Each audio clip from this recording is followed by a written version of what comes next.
समस्त साथियों को हाथ जोड़ के प्रणाम।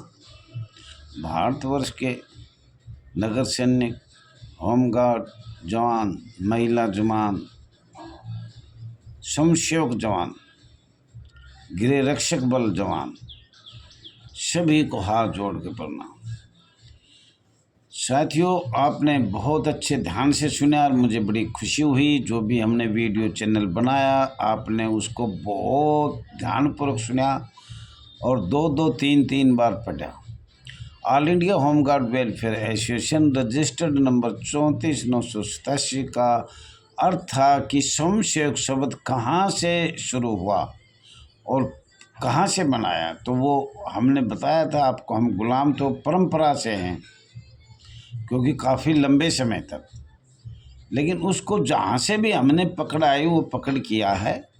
और हम आपको सब एक बताएंगे। अभी ये पाकिस्तान और भारत का युद्ध की थोड़ी सी है। वैसे पहला लेटर तो हमें 18 दिसंबर 2024 में दे चुके थे, लेकिन अब हमने पूरी उसकी पकड़ पढ़ के ध्यान कर के लोगों ने बहुत किचड़ भी उछाला है मेरे बारे में, लेकिन मैं सबके सहन करता रहा। और आज दावा करता हूँ, स्वयंसेवक कहाँ से हुआ, कैसे हुआ, क्यों हुआ और क्यों हमारी संस्था ऐसे बंधुआ मजदूर जैसा शोषित पीड़ित किया जा रहा है, किया गया था, किया जा रहा है। लड़ाई हमसे करवाई, देने के लिए कुछ नहीं है, वेतन नहीं है, पॉकेट अलाउंस है। इतनी बड़े बड़े दुख हुए और लोग हमारे बारे में कहते रहे, लेकिन साथियों कोई बात नहीं, जो जैसा कहेगा वो ठीक है। सबकी सुनना चाहिए, शांति रखना चाहिए। कभी कभी विपी हो जाता है, लोग इधर उधर की ज़्यादा बकवास करते हैं। जब सबका अधिकार है, हम बोले सबका अधिकार है, कोई भी आदमी इसमें अपना अपने विचार प्रकट कर सकता है, अपना संघर्ष कर सकता है। साथियों, ये आपका अपना channel RS Dahiya x home guard में स्वागत है। ज़्यादा से ज़्यादा लाइक करें, शेयर करें, कमेंट करें, सब्सक्राइब करें। आपका बहुत बहुत धन्यवाद है कि आपने जो इतने लंबे समय तक हमारी बात ध्यानपूर्वक सुना। और मुझे आशा है कुछ लोग हमारे होमगार्ड जवान, नगर सैनिक जवान, महिला जवान, सब लोगों से फ़ोन भी आ रहे हैं, सुन भी रहे हैं। पर शीघ्र ही हम आपका संघर्ष को बिल्कुल पुट ऑफ कर देंगे। भाई ये इतने, जैसे बॉम्बे होमगार्ड 1947 के नियम कितने हैं, अधिनियम कितने हैं, इस तरह से आपको सब कुछ प्राप्त हो जाएगा। भाई किस सन से आप सैन्य बल थे, सैन्य बल में से कितने भाग बने, जो कि आपको ये सबसे कमज़ोर भाग मिला स्वयंसेवक। तो उसके बारे में 20 पॉइंट है और भारत सरकार के भी 20 पॉइंट है, जो हमारा 1945 बोलो या 40 बोलो और 1870 में समाप्त कर दिया गया। इतना लंबे समय लगा, तो इतने लंबे में देखो ऑडियो भी ज़्यादा बनेगी, वीडियो भी ज़्यादा बनेगी। ये समय तो आपको निकालना पड़ेगा सन 1945 से 1970 तक। आपको हर एक उस पे बिंदु पे जाना पड़ेगा, तो आपकी समझ में आएगी वाकई में हम सैन्य बल थे, गृह रक्षक बल थे और हम स्वयंसेवक बनाए। तो साथियों, चलो ज़्यादा समय नहीं लेते हुए, समय तो लग ही जाता है, समय हमें कम भी मिलता है। देखो, सरकार की, राज्य सरकार, भारत सरकार की दोहरी नीति। मध्य प्रदेश में जो नगर सैनिक जवान अगर निकाल दिया तो उसको पीछे तक का वेतन मिला है और हाई कोर्ट से बहाल हुआ है। आज 3 साल बची हुई थी, वो ड्यूटी कर रहा है। ये अभी की बात है, 4 दिन ड्यूटी होगा। और जिसके अगर चोट लग गई तो उसको बुढ़ापा की पेंशन भी मिल रहा है, अंगहीन होगा तो भी पेंशन मिल रहा है, और जिंदा है तो उसको पेंशन दिया जा रहा है, ऐसा मेरा अनुमान है। वैसे आपका संपर्क मध्य प्रदेश, छत्तीसगढ़ से होगा तो, और मैंने तो सुना था, मैं भी मध्य प्रदेश गया था, और फिर हमारा दौरा होगा जल्दी ही शायद, ऐसा लग रहा है। या तो मध्य प्रदेश के जंतर मंतर दिल्ली आएंगे या कोई ना कोई हमारी पार्टी का जाएगा।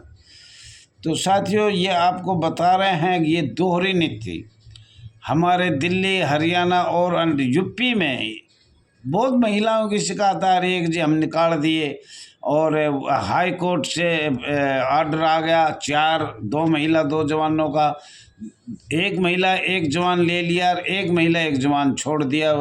उनकी बोले हमारी कलम में ताकत है, हम अपनी कलम से चलाएंगे। जिला कमांडेंट बोला आप कहीं भी जाइए, कोर्ट जाइए, मंत्रियों के पास जाइए। उस महिला को कहा मेरठ की हैसियत, बोला आप कहीं भी जाओ हम आपको बहाल नहीं करेंगे। तो इस तरह की ये दोहरी नीति है। देखो, एक स्टेट, एक बात, एक कानून, एक नियम, वही बॉम्बे होमगार्ड अधिनियम 1947, सारे वही पूरे हिंदुस्तान में वो लगाया हुआ है, पर अलग अलग अधिकारी बैठा रखे हैं, अलग अलग कानून बना रखे हैं, अलग अलग वो हो रहे हैं साथियों। तो ये आपके सामने है। और भारत सरकार को बताया था 20 बिंदु बनाए थे। बॉम्बे होमगार्ड 1947 में 15 अधिनियम थे, 16 नियम थे। और all India home guard welfare association ने जो अब तक इतने लंबे समय तक आपने सुना है, पढ़ा है, उसका भी कुल 20 बिंदु होगा। वैसे माननीय हाई कोर्ट की भी नकल होगा तो 40 पेज मिलेंगे आपको। इतना लंबा लोग कह रहे हैं बार बार, दहिया जी क्या हिस्ट्री बता रहा है, क्या हिस्ट्री बता रहा है। अरे 40 पेज हैं हाई कोर्ट के, और वो सुप्रीम कोर्ट में पास हुआ, और वो नकल सबके पास है। 21 जनवरी 2015 सबसे अहम फैसला है, इससे ज़्यादा फैसला नहीं आया। या अंडमान निकोबार का आया था 2009 में, और दूसरा आया है समान कार्य समान वेतन 11 मार्च 2015 लागू हुआ 16 मई 2016 में। वो कंटक पे भी गया था वो केस।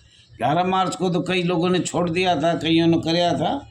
तो ये आपको बताया जा रहा है सब कुछ।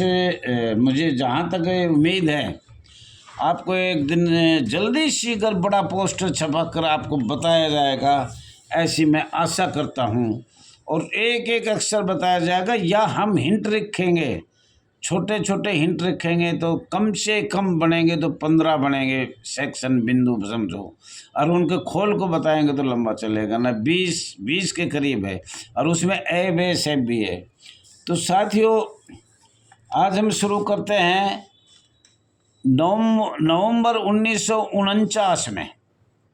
नवंबर 1949 में अस्थाई सरकार को हो या अंतरिम सरकार को क्या कोई अधिकार था लोकतंत्र प्रजातंत्र में कोई भी अनुच्छेद भारत के संविधान का लागू किया जा सकता है? कोई भी गंभीर मामला हो तो उसमें अंतरिम सरकार फैसला नहीं ले सकती। और भारतवर्ष में 26 नवंबर 1949 में हर तरीके से अंतरिम सरकार को फैसला लिया, और वही सबसे ज़्यादा इस संस्था पे दुखदाई है। जो अंतरिम सरकार ने फैसला लिया, अनुच्छेद लगाए 26 नवंबर 1949 में, वही दुखदाई है। और वही हमारी एक बंधुआ मजदूर और जिला अधिकारियों को भ्रष्टाचारी देने का काम, करैक्टरहीन, चरित्रहीन, रिश्वत, जो भी उसने काम किया अंतरिम सरकार ने, वो 1949 में सारे अनुच्छेद पास किए। और 1950 में आपके इस संस्था को क्या तो एक अर्धसैनिक बल थी 1947, 7 मई 1947 को टर्निंग एंड है, सील लगी हुई है, राजपत्र साथ है, और उसको स्वयंसेवक बनाना साथियों भारत सरकार, अंतरिम सरकार को बनाया। बड़े दुख की बात है ये। अंतरिम सरकार को ऐसी पावर नहीं होनी चाहिए किसी संस्था को और किसी आदमी को कत्ल कर दे और उसको माफ़ कर दे। सबसे बड़ी हमारे लिए ये एक इतनी अहम समस्या है जो अंतरिम सरकार को उसके पास क्या ये पावर है लोकतंत्र में, प्रजातंत्र में? ये कोई ऐसा तो नहीं है। अकबर डिक्टेटरशिप है पाकिस्तान की तरह कि भाई ये राज करेगा। इस संस्था को कौन सी सुविधा मिली, कौन सा ऐसा था जो हमारे दुखदाई बात लोकतंत्र, प्रजातंत्र, गणतंत्र दिवस सारे ख़त्म करे। और 26 नवंबर 1950 और 26 जनवरी 1950 से पहले पहले इस संस्था को माननीय संयुक्त राष्ट्र अमेरिका 1945 अनुच्छेद 13 सारा ही जो से पोथा था वो लगा दिया और 1950 में डिक्लेयर कर दिया संघीय नागरिक सुरक्षा। और महामहिम राष्ट्रपति 1950 में 50 में चुनाव नहीं हुए तो महामहिम राष्ट्रपति क्या अस्थाई सरकार, अंतरिम सरकार चुन सकती है, लेकिन इतना बड़ा फैसला नहीं ले सकती जो इतने आदमी, इतनी संस्था के आधे भारत से भी ज़्यादा लोग गुलाम से गुलाम, बंधुआ मजदूर और उन अधिकारियों को इतनी ताकत दे दी। और सिर्फ किस वजह से, सिर्फ 1928 भारत उसका स्थायी सदस्य था। और भारत उस टाइम जो भी कहते थे वो सारी बात मान्य होती थी। साथियों, आज आपको यही बताना चाह रहे हैं। ज़्यादा ऐसे कोई घबराने की बात हमारे लिए तो है नहीं, लेकिन आप कह रहे हो भाई जल्दी जल्दी रोज़गार मिले, जल्दी जल्दी प्रणा। तो साथियों, हमारी उम्र भी देख लो कितनी होगी और हमारे से पहले भी कितने गए, और ये परंपरा से ये चल रहा है। मैं ज़्यादा बोलूँगा तो ये ठीक नहीं, और मैं कुछ शायद ऐसे लगाओ ये परंपरा से चल रहा है, नहीं तो आप ऐसे लगाओ प्रथम विश्व युद्ध से हमारे कितने जवान इसमें आए गए। और साथियों, आपको पढ़ना भी पड़ेगा, सोचना भी पड़ेगा और मेरी तरह सुनना भी पड़ेगा। मैंने इतना टाइम लगाया है शायद ज़िंदगी में नहीं लगाया। अगर एक पार्टी या भैंस में पालता बड़ी करके तो आज 20 साल में कम से कम 7 भैंस पाल कर कई लाखों का फ़ायदा करता। लेकिन ये सब मेरे दिल की रुचि थी, मेरे दिल में जम रही थी। कोई पैसा दे या ना दे, कोई हमारे संघर्ष में शामिल हो या ना हो, पर कुछ लोगों ने, कुछ महिला जवानों को मैं हाथ जोड़ कर नम करता हूँ। उन्होंने आज तक 2004 से नहीं, मैं 2000 से ही जिला प्रेसिडेंट था। 2003 में राष्ट्रीय उपाध्यक्ष बना, 4 में मैं सीनियर वाइस प्रेसिडेंट और राष्ट्रीय अध्यक्ष बना। और आज तक जिन लोगों ने, जिन महिला जवानों को और जिन जवानों को, उनकी लिस्ट भी बनाई जा रही है। इतना लंबे समय 2003 से 3 में मैं राष्ट्रीय उपाध्यक्ष चुना गया था, और चुनने वाले भी गए। वो अभी कोई हमारे पास तो है नहीं, कोई बूढ़ा ज़्यादा होगा, कोई कोरोना में गया, कोई कैसे भी जैसे करके वो भगवान के प्यारे हो गए। उनकी आत्मा संतुष्ट रहे और भगवान उनको चरणों में ले, और उनको ये चिंगारी उठाई तो ये हम भी उठा के जा रहे हैं। और हमारे बाद आपका भी ये फ़र्ज़ है कि इस चिंगारी को चलती रखना। All India home guard welfare association register number 34,987 चलता रहे, इस संस्था में संघर्ष होता रहे। थैंक यू साथियों, धन्यवाद साथियों।